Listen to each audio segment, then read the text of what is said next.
get back to something an earlier speaker said from the floor, which is the implied denigration of 93% of the children of this country from the other side. That Barnaby has spoken about a failed state system, which obviously isn't failing, because otherwise we'd just be gibbering idiots. This country would not be the 5th richest country in the world if 93% of the population are completely uneducated.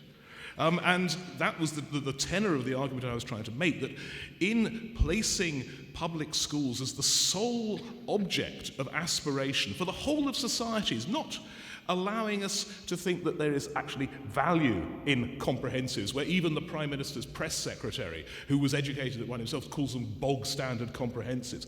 To denigrate an entire system which actually is the only place, or the place of choice, for the vast majority of the citizens of this country, is socially disastrous. It is talking about an elite whose disjunction from the rest of society becomes breathtaking. And that is why public schools are a blight on society. Thank you. A question from up on the balcony.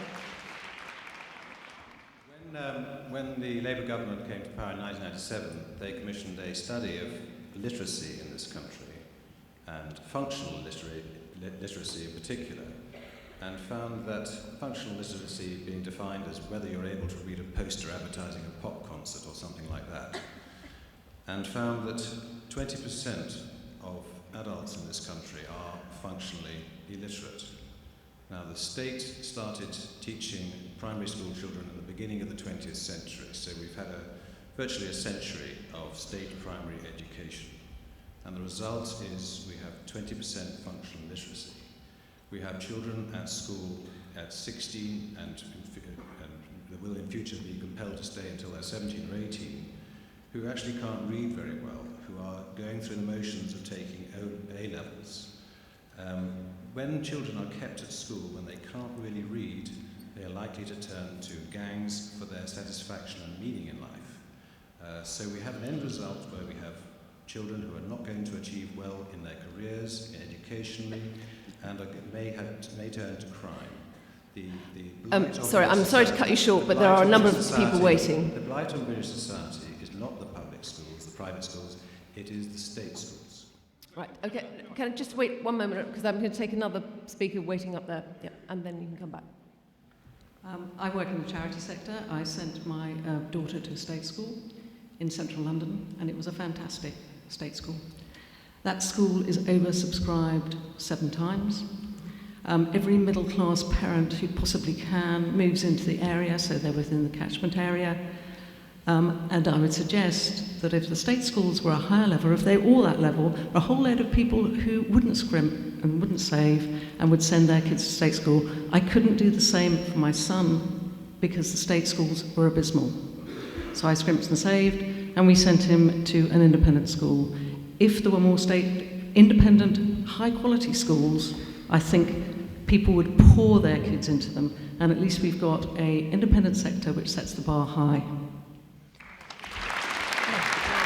I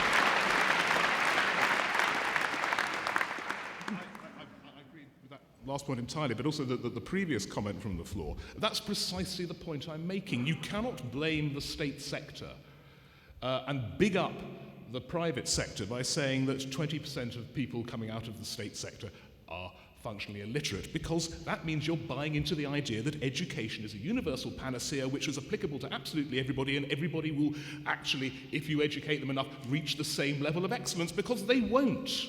Because there are some people for whom education will never work, because basically, using the loaded language of the kind of society we live in, they're thick.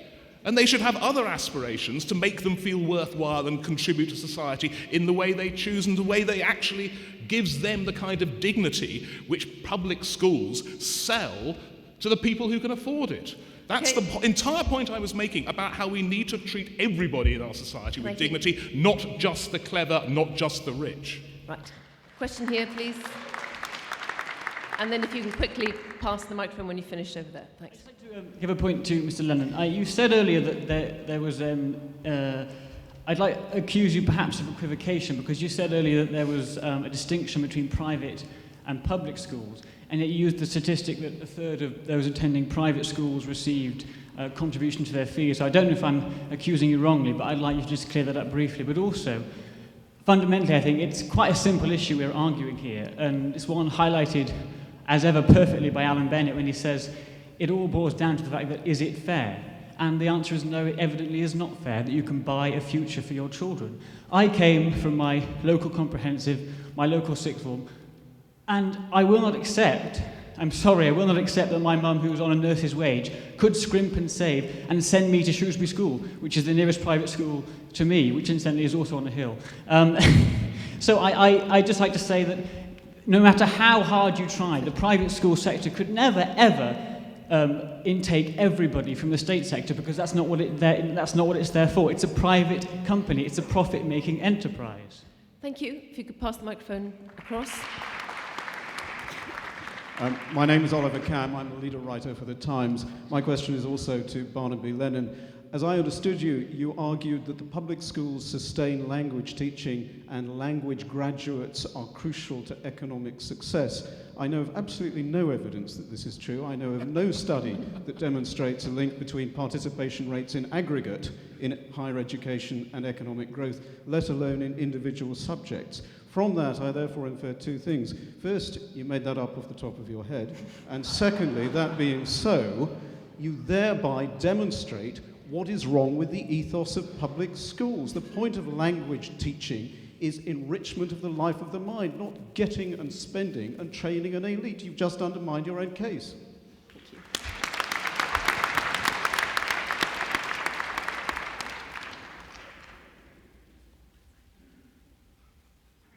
Barnaby? Once again, too many questions. I think that, first of all, I must go back to Martin and say that, in a way, I think it's strange the way that this debate is morphing into a debate on the relative merits of state schools. But of course, it is ridiculous to, and I certainly didn't suggest that state schools were generally bad. You cannot possibly generalize.